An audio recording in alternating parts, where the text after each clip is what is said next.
Welcome back. The latest announcements from the Major Projects Office did not, again, include any major projects in Alberta. On the Wonk podcast this week, I spoke to Danielle Smith, Premier of Alberta, who remains confident that an agreement for a pipeline is at hand as part of a bigger agreement with Ottawa.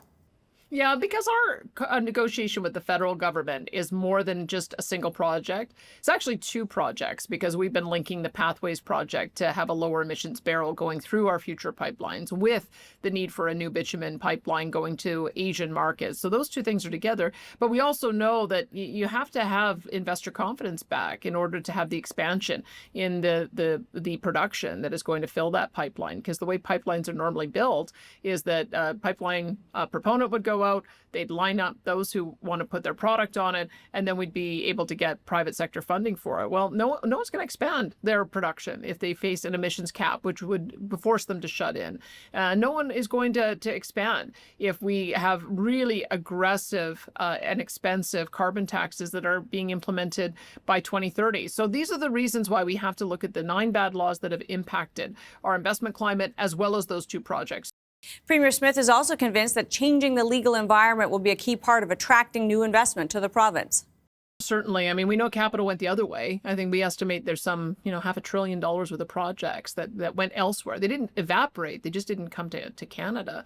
And so that's why we think that if we get the investment climate right, those dollars will come back. We're already beginning to see some early signs of what that might look like. When Enbridge announced that they want to expand their main line, you've got Trans Mountain wanting to maximize and optimize their system. You've got South Bow with a pretty extensive project that builds on the old Keystone assets. That is a bit of a taste, I think, of things to come, as long as we've got our producers willing to expand their production, and that won't happen without addressing those bad laws. So I'm feeling like there is some early indication that the Prime Minister and his government is prepared to move in that direction, but we won't know for sure until it's in writing. I asked the Premier if the spirit of cooperation is alive and well between the provinces as the months go by.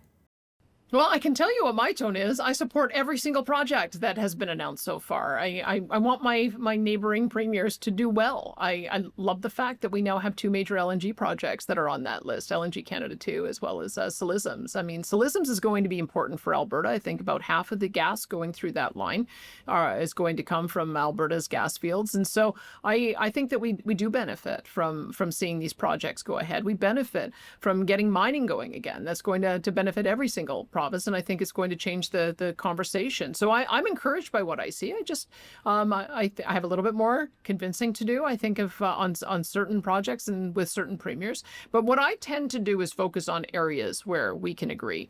And Premier Eby and I agree on the expansion and optimization of the Trans Mountain pipeline. We agree as well on the dredging of the Second Narrows so that we can get more ships going through there with heavier weights. We agree on working together on interties. In fact, I think that there's a real opportunity there to leverage our solar and wind assets with the hydro assets to treat hydro almost like a battery backup. We also are going to, we've worked together on biodiesel. They have a much more stringent clean fuel standards, and a lot of that biodiesel is coming from canola that is grown in Alberta and processed at the Imperial Refinery.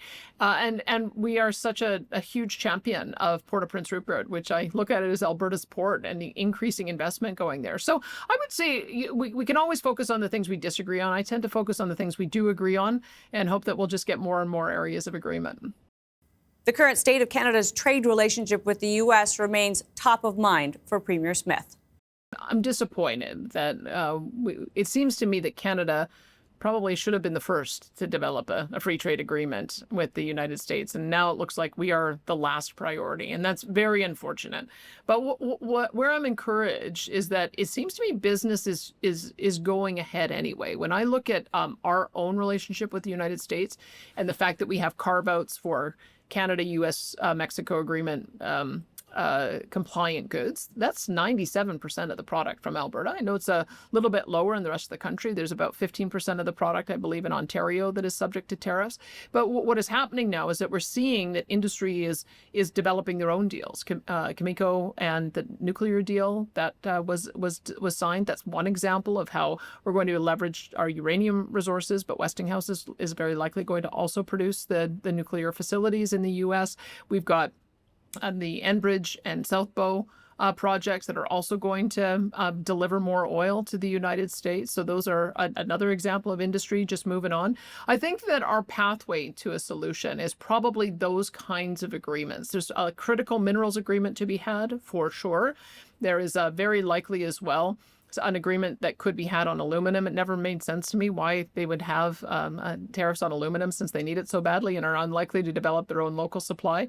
Steel is going to be a little bit more challenging because the Americans are worried about China dumping into our market and then us turning around and undercutting American suppliers. So that's going to take a little bit more work. The hardest one, of course, is going to be softwood, which has been a problem going back to 2015, and autos.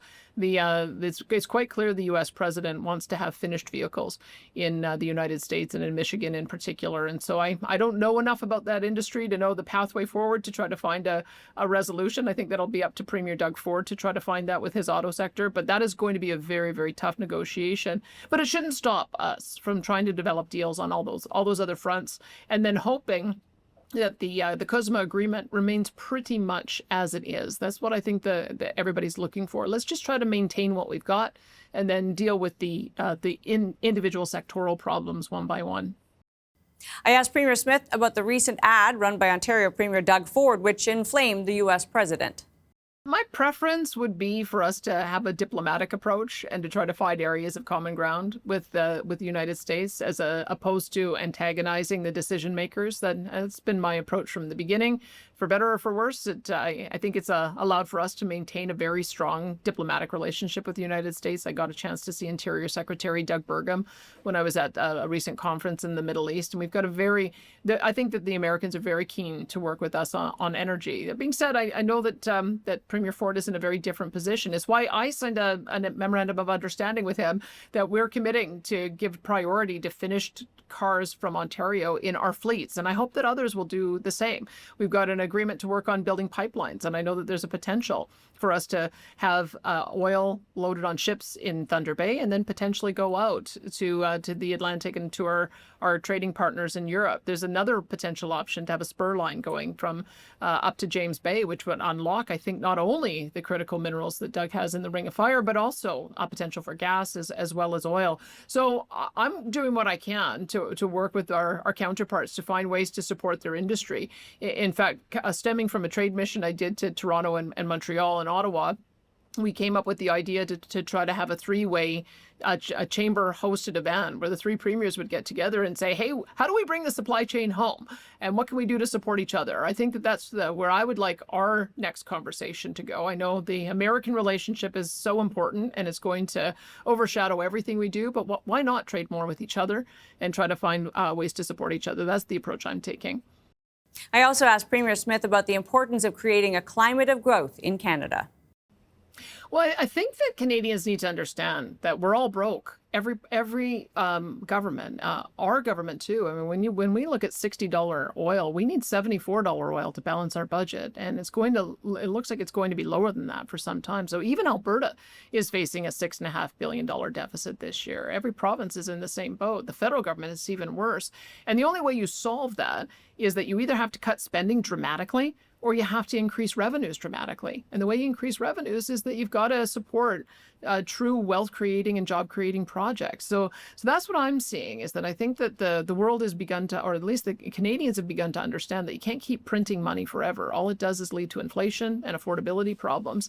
And from what I have seen of the major projects list and the provinces that are proposing them, it seems to me like every premier gets it, that they need to support the private sector in these kinds of investments so that we can do our job in being able to address the social services that people need. So that's why I'm feeling a little bit more optimistic. It's a very different tone than a year ago.